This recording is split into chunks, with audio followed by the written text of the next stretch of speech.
Binge Audio.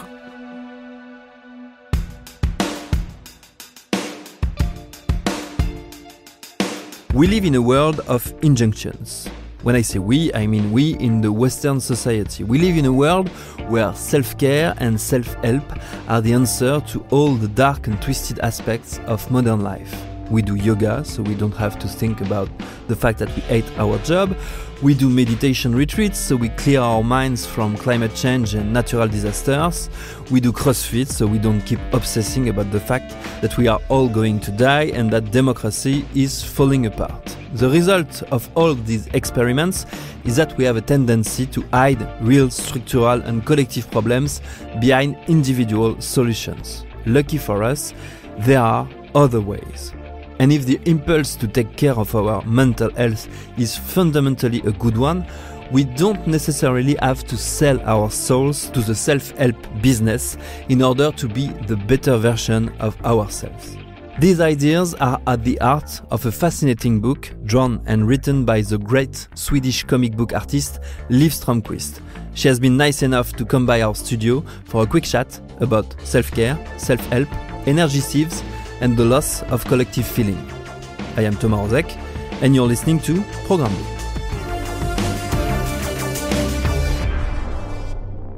Liv Strömquist is one of the most fascinating comic book authors of the last decades. All of her books are both deep and extremely fun to read, and so is the last one, The Pitya Speaks to You, a book about self-proclaimed self-help experts, coaches, the need to control, and of course, the big business around self-care. I started our conversation with Liv Strömquist by asking her why she decided to explore these subjects. One thing that happened was that I was watching television, and there was a Swedish doctor who was giving health advice on the show. And one advice that he gave was that if you are cooking things in your kitchen and you're cooking something in your oven and you want to see if your food is ready in the oven, then you can take the opportunity to make a squat when you look at your food. So this type of advice, I think that it's something that is becoming more and more common, like the thought to constantly optimize your time, optimize your body.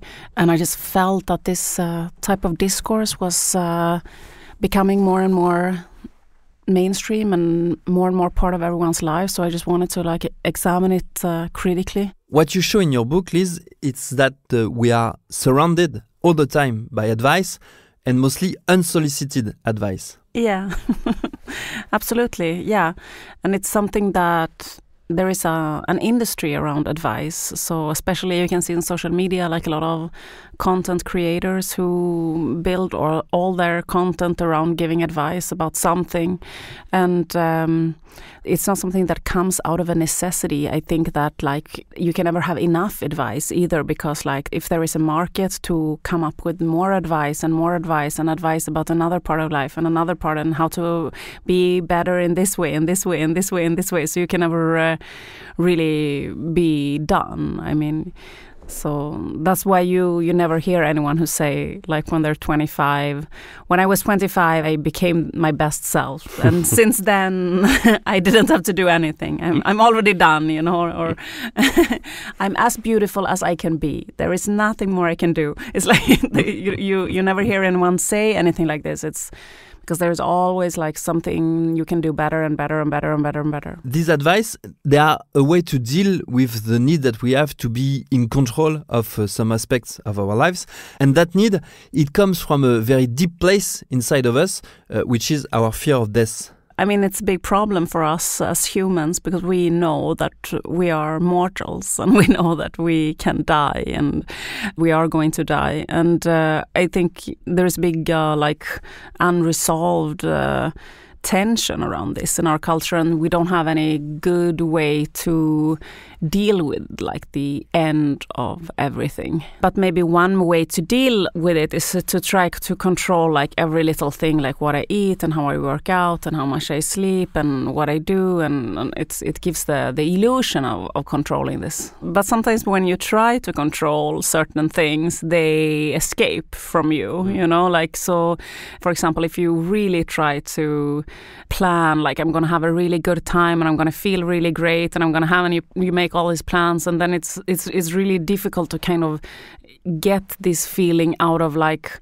plans and control and pressure and ideas and ambition, because this type of things like having fun or being just really in awe of something, or having like goosebumps before something really emotional happens, or all of these things are things that are unplannable, and uncontrollable. What I found fascinating in the book is that you're dealing with pretty complex concepts and you still manage to transform them into a comic book.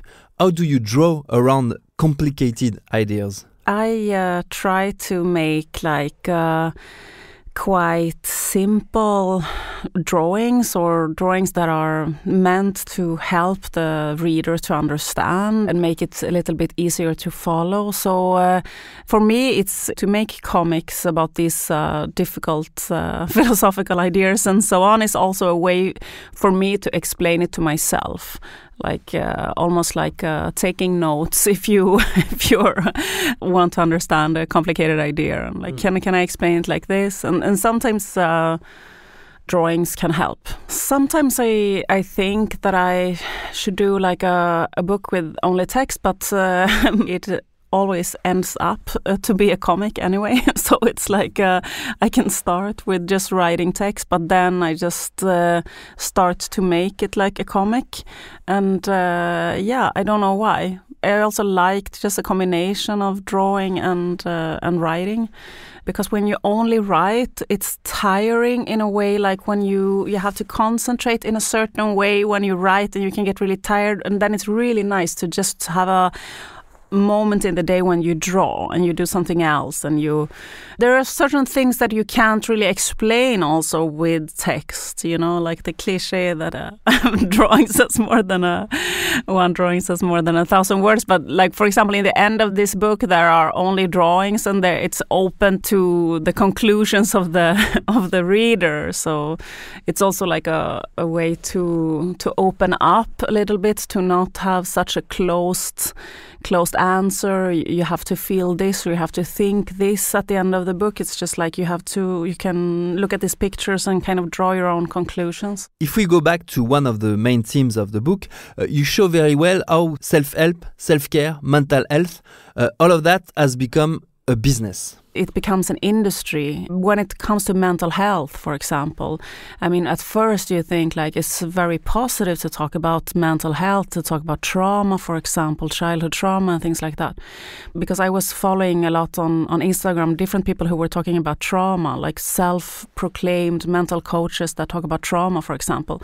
And for them, because their ambition is to have as many followers as possible, as many people that feel that they can relate to what they say. So they say, for example, like this coach that I'm portraying she says that I've never met anyone in my life who doesn't have trauma. So everyone has a childhood trauma. You just have to think it through.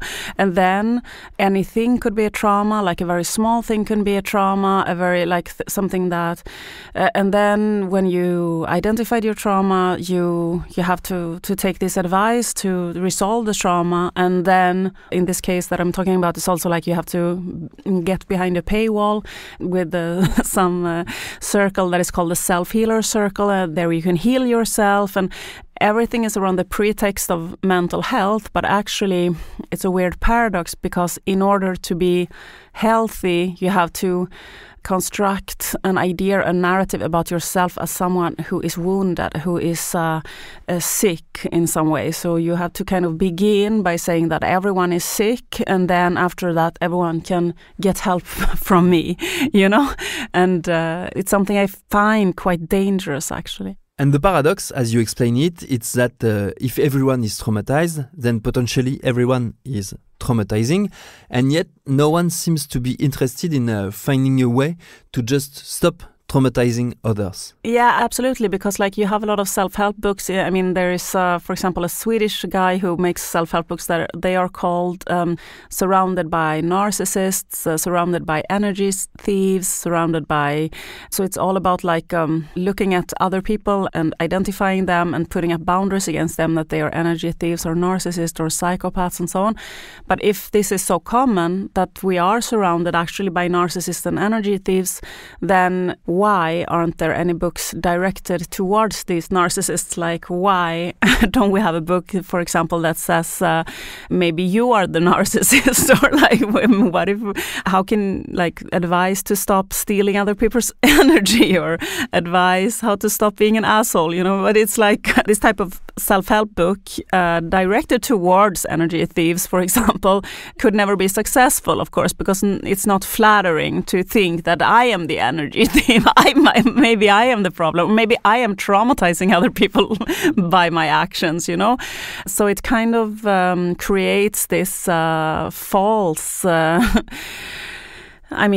perception that we are very, very vulnerable and that other people are threats, you know?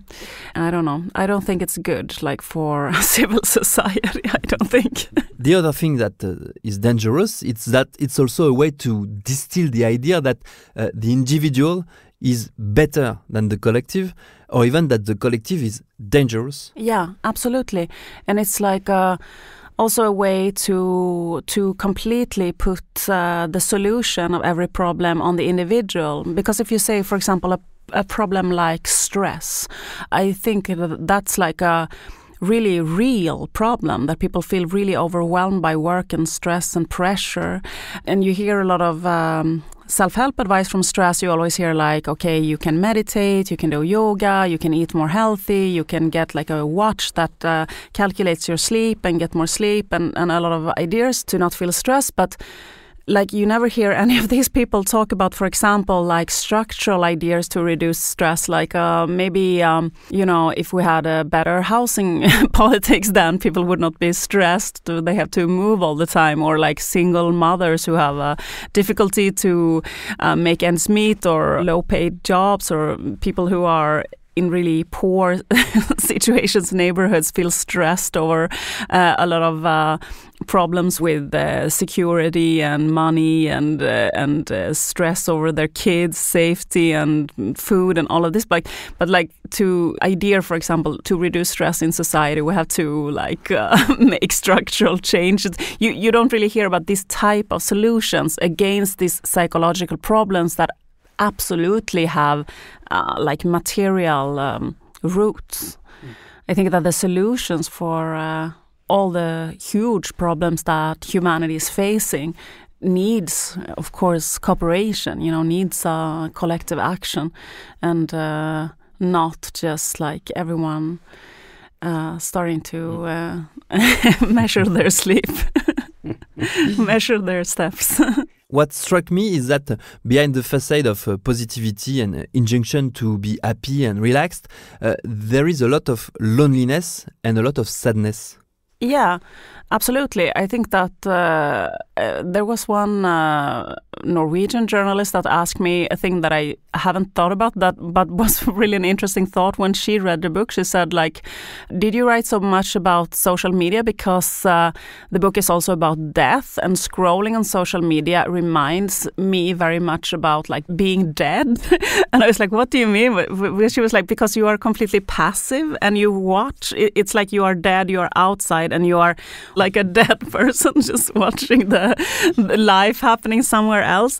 No, but I think that it affects us a lot, and it's completely rearranged, unfortunately, how we also relate to each other and the way that we interact. And I think that it really increased the feeling of feeling atomized and lonely and without possibility to really connect. And it all became a business opportunity for a lot of people. You talk several times in the book about Gwyneth Paltrow, the actress, who is now a real star in the self-care industry. She is a big proponent of this self-help strategies and so on. And she actually suggested when the war in Gaza started, she went to her Instagram and said that the best thing that we can do is to keep our own mental health. The best way to help is to log out and like not take part or not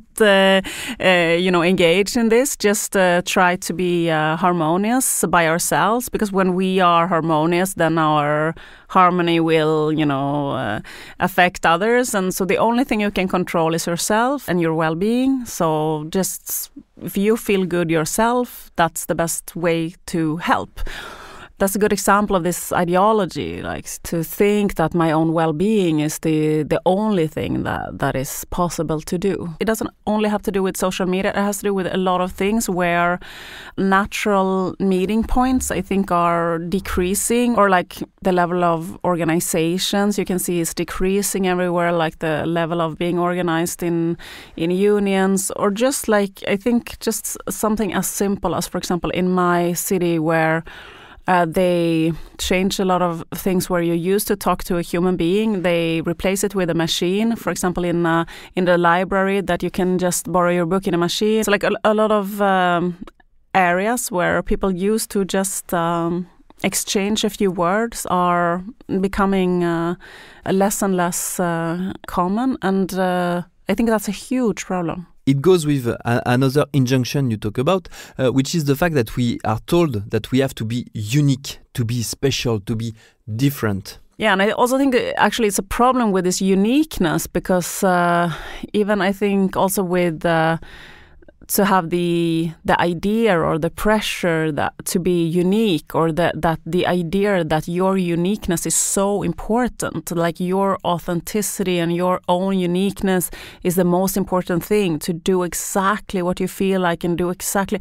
And I think this can also kind of be a problem with collective organizations, because in that type of organization, like say a union, for example, you are going to have to cooperate with people who are very different from you and have maybe very different values.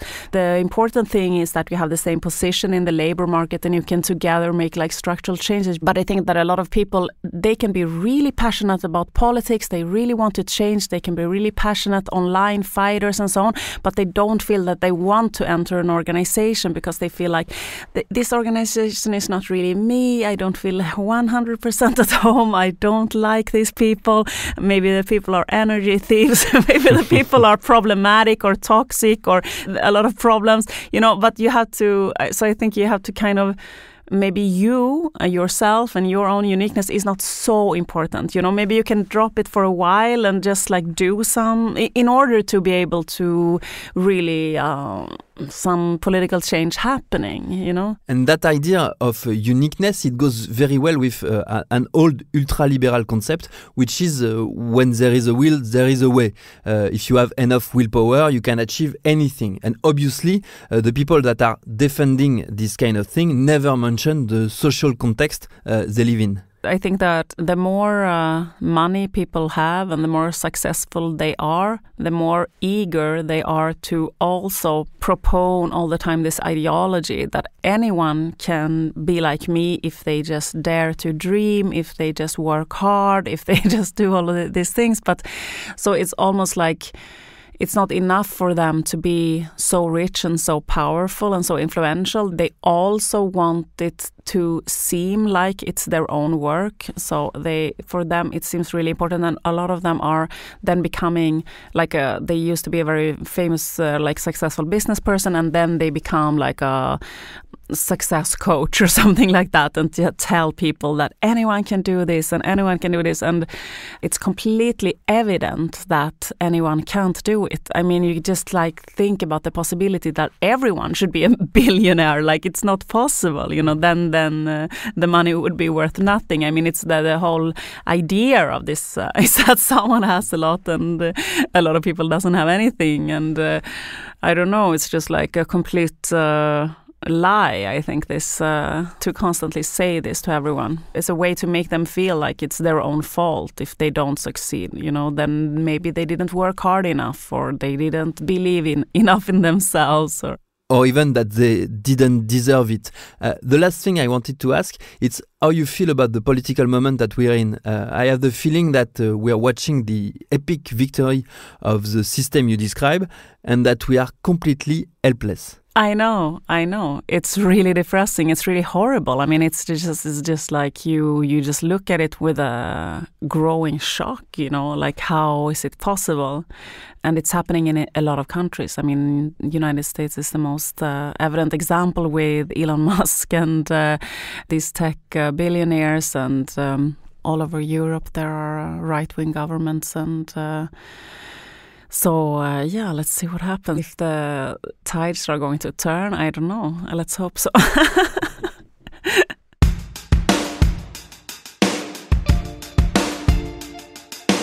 Thanks a lot to Liv Strömquist for her answers. Her last book is called The PTA Speaks to You, and it's a great and fun read. Programme B is a podcast by Binge Audio. Charlotte Baix is our producer. Mathieu Thevenon mixed this episode, and all of our previous episodes are available wherever you get your podcast. Look for us online if you have any question.